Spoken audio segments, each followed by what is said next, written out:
Kemudian keunggulan selanjutnya pembahasan mengenai keunggulan atau keuntungan pemanfaat ICT dalam rangka peningkatan mutu pendidikan. Nah, yang pertama itu ada activity learning. Maksudnya, pembelajaran berbasis ICT ini dapat digunakan sebagai alat untuk menguji, menghitung, dan menganalisis informasi. Nah, dengan demikian, siswa itu dapat menggunakan secara mandiri dalam rangka penelitian analisis dan konstruksi informasi baru.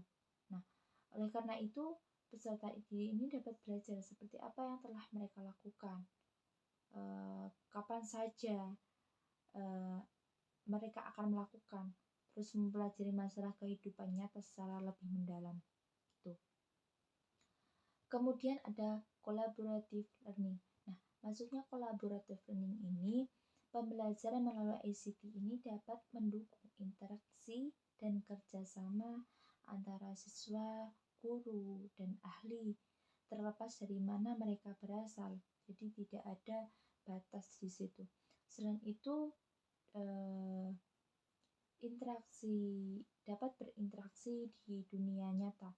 Pembelajaran yang digunakan oleh ICT ini memberikan kesempatan kepada peserta didik untuk bekerja sama dengan orang-orang yang datang dari budaya yang berbeda, sehingga dapat membantu untuk meningkatkan informasi dan pengetahuan yang mereka punya.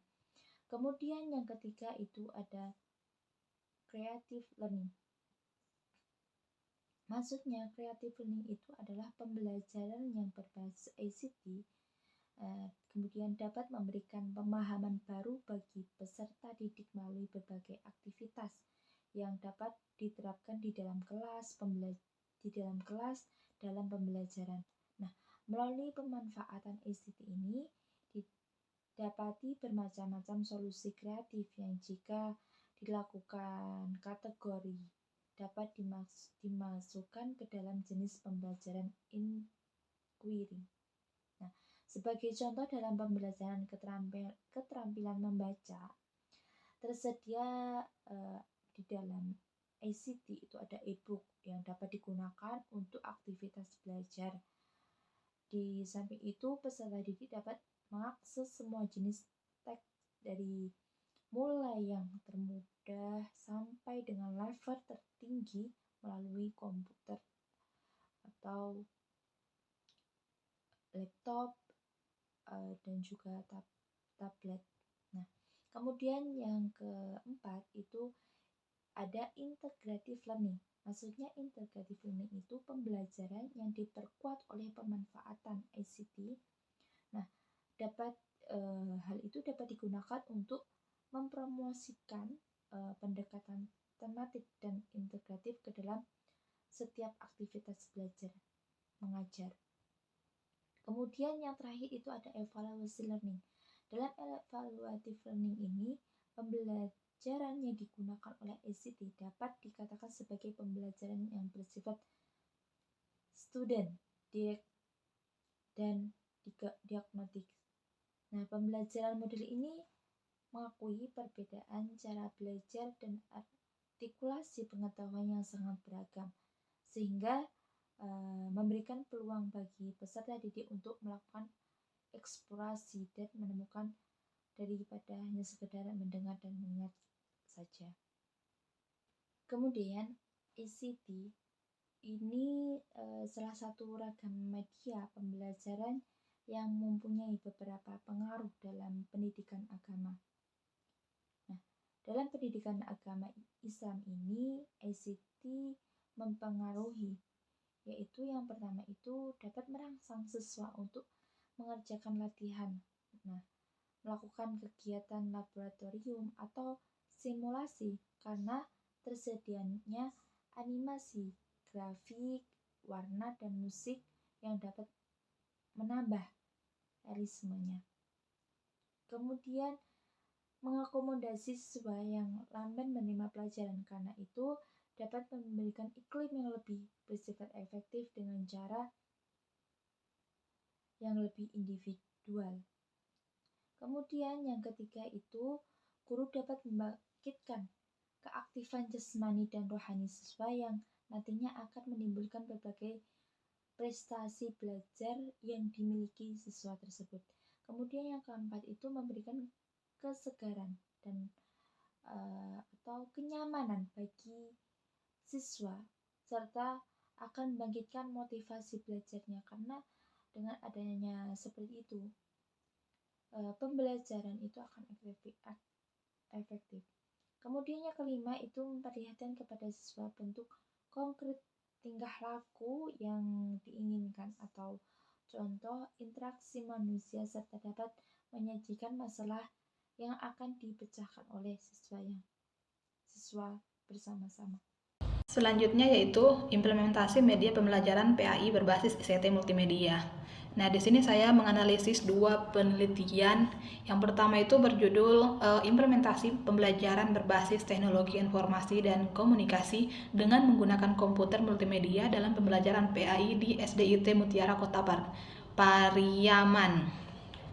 Nah, pada penelitian ini penulis atau peneliti menjelaskan tentang hasil temuannya mengenai kebijakan sekolah dalam mengimplementasikan pembelajaran berbasis ICT dengan menggunakan komputer multimedia di SDIT Mutiara Kota Pariaman. Adapun kebijakan yang telah ditetapkan oleh kepala sekolah yang pertama adalah menetapkan pembelajaran berbasis ICT. Nah, untuk mengembangkan mutu pendidikan, sekolah SDIT Mutiara Kota Pariaman sudah menerapkan pembelajaran berbasis ICT sejak tahun 2010. Meskipun demikian, hasil temuan peneliti menyatakan bahwa pembelajaran berbasis ICT pada saat itu hanya diterapkan dalam mata pelajaran TIK atau Teknologi Informasi dan Komunikasi. Yang kemudian pada tahun 2012, sekolah ini telah menerapkan pembelajaran berbasis ICT pada semua mata pelajarannya. Hal tersebut dilakukan karena kepala sekolah meyakini bahwa pada masa yang akan datang, penggunaan komputer ini atau multimedia akan menjadi kebutuhan pokok dalam lembaga pendidikan. Kebijakan yang kedua yaitu melengkapi sarana prasarana. Nah, kebijakan yang telah ditetapkan oleh kepala sekolah tadi untuk menerapkan pembelajaran berbasis ICT tentu saja tidak hanya dengan merubah kebijakan, tetapi harus disertai dengan usaha dalam memenuhi kebutuhan agar kebijakan yang telah ditetapkan tersebut dapat berjalan sesuai dengan apa yang telah direncanakan atau apa yang telah ditetapkan. Untuk memenuhi kebutuhan tersebut, pihak sekolah berusaha untuk menyediakan sarana prasarana berupa komputer, infokus, akses internet, wifi, dan lain-lain. Dan yang terakhir yaitu bimbingan atau pelatihan. Salah satu yang menjadi kendala dalam penerapan kegiatan pembelajaran berbasis ICT adalah guru yang kurang mampu untuk menggunakan komputer. Oleh karena itu, pihak sekolah SDIT Mutiara Kota Pariaman mengadakan pelatihan untuk para guru dalam bentuk meningkatkan kemampuan guru dalam mengoperasikan komputer. Penelitian kedua berjudul Implementasi Media Pembelajaran Berbasis Information and Communication Technology pada mata pelajaran PAI di SMP Muhammadiyah 1 Purwokerto. Hasil penelitian tersebut menyatakan bahwa implementasi media pembelajaran berbasis teknologi di sekolah tersebut dilakukan dengan cara mengkombinasikan teknologi komputer dengan jaringan komputer yang telah disediakan, sehingga penggunaan komputer dan jaringan komputer tidak hanya digunakan sebagai media pembelajaran saja, tetapi juga dimanfaatkan untuk memperoleh sumber belajar. Nah, dalam pelaksanaannya, guru terlebih dahulu memberikan motivasi kepada siswa atau peserta didik agar semangat dalam melakukan kegiatan belajar mengajar, kegiatan belajar dalam proses belajar. Motivasi tersebut dapat berupa tayangan video yang memanfaatkan teknologi komputer. Sedangkan dalam kegiatan inti, materi disajikan dalam bentuk PowerPoint. Yang kemudian didukung dengan media-media lainnya. Pada implementasi media pembelajaran berbasis ICT pada mata pelajaran PAI di SMP Muhammadiyah 1 Purwokerto, terdapat kelebihan dan kelemahan, yaitu kelebihan yang pertama adalah pembelajaran yang inovatif sehingga menjadikan guru lebih kreatif. Maksudnya lebih kreatif yaitu kreatif dalam mempersiapkan media pembelajaran yang berbasis ICT teknologi tadi. Yang kedua yaitu mampu menggabungkan antara gaya belajar visual, audio maupun audiovisual guna tercapainya tujuan pembelajaran. Yang ketiga, menciptakan suasana yang menyenangkan. Namun kelemahannya adalah kemampuan guru yang telah lama mengabdi perlu ditingkatkan. Yang kedua, guru yang tergolong generasi lama sulit untuk beradaptasi dengan media pembelajaran berbasis ICT.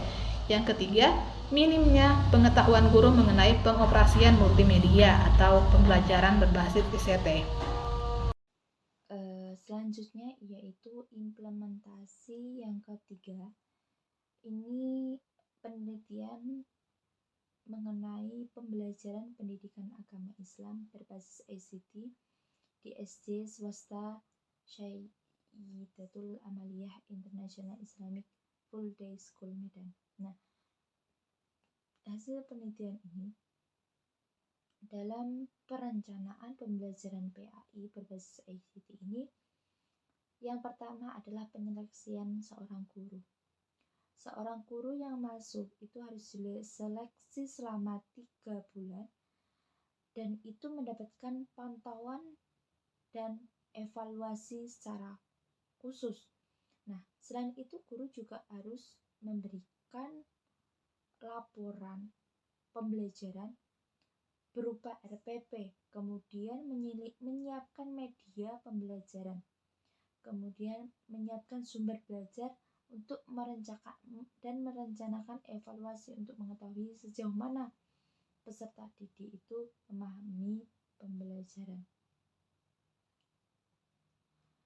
Nah, pendidikan agama di sekolah SD swasta ini membuat perencanaan pembelajaran itu meliputi berbagai program tambahan di dalam sekolah. Salah satunya adalah program tahunan. Nah, program tahunan ini merupakan program umum setiap mata pelajaran untuk setiap kelas yang dikembangkan oleh pendidik mata pelajaran yang bersangkutan. Dalam program tahunan, mata pelajaran berisi tentang kompetensi dasar dan yang akan dicapai dan alokasi waktu yang dibutuhkan. Kemudian yang kedua adalah program semester pada umumnya. Nah, program semester ini itu dilakukan ketika KPM pembelajaran sudah selesai. Nah, ketiga yaitu program rencana pembelajaran. Rencana pembelajaran pendidik ini itu berupa standar kompetensi dasar, indikator pencapaian hasil belajar, tujuan pembelajaran, materi pembelajaran, pendekatan, metode pembelajaran, langkah-langkah kegiatan pembelajaran, alat atau media, serta sumber pembelajaran evaluasi tersebut. Nah, pelaksanaan dalam program tersebut itu sekolah harus memfasilitasi ketika menggunakan media ICT harus menyiapkan medianya tersebut. Nah, seorang guru itu juga bisa menyiapkan video singkat yang berkaitan dengan materi yang disampaikan atau PowerPoint dari materi yang akan disampaikan dengan metode ceramah atau juga bisa berupa membaca artikel. Nah, di situ juga media yang digunakan itu bisa berupa buku, LCD, internet, dan kelas multimedia. Adapun metode yang digunakan oleh pendidik dalam sekolah tersebut adalah menggabungkan beberapa metode, di antaranya metode ceramah, peragaan, dan demonstrasi diskusi. Semua dalam metode itu digabungkan kira-kira mana yang cocok dalam pembelajaran tersebut. Kemudian implementasi yang keempat itu berjudul implementasi pembelajaran akidah akhlak berbasis ICT terhadap prestasi belajar peserta didik di Sanawiyah Negeri 1 Makassar. Nah, dalam hal ini menjelaskan bahwa akidah akhlak di sekolah tersebut tidak hanya diajarkan dalam ruang kelas, tapi juga diajarkan dalam lapangan, dalam bentuk praktek. Nah, peserta didik ini diarahkan menuju ke masjid untuk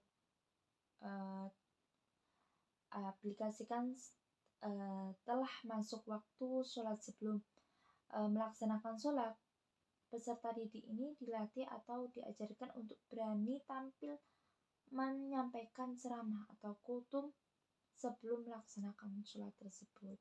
Nah, di situ. Nah, implementasi pembelajaran berbasis ICT ini membuat peserta didik ini bersemangat dan mengikuti pelajaran dikarenakan peserta ini merasakan tidak jenuh dan kemudian mendapatkan informasi juga lebih mudah, bisa dari jaringan internet Wi-Fi itu bisa mengakses materi atau pengembangan materi yang diajarkan oleh guru. Jadi peserta didik ini bisa belajar selain yang didapatkan oleh guru, juga bisa belajar lewat internet. Dan media kemudian sekolah juga memfasilitasi seperti LCD untuk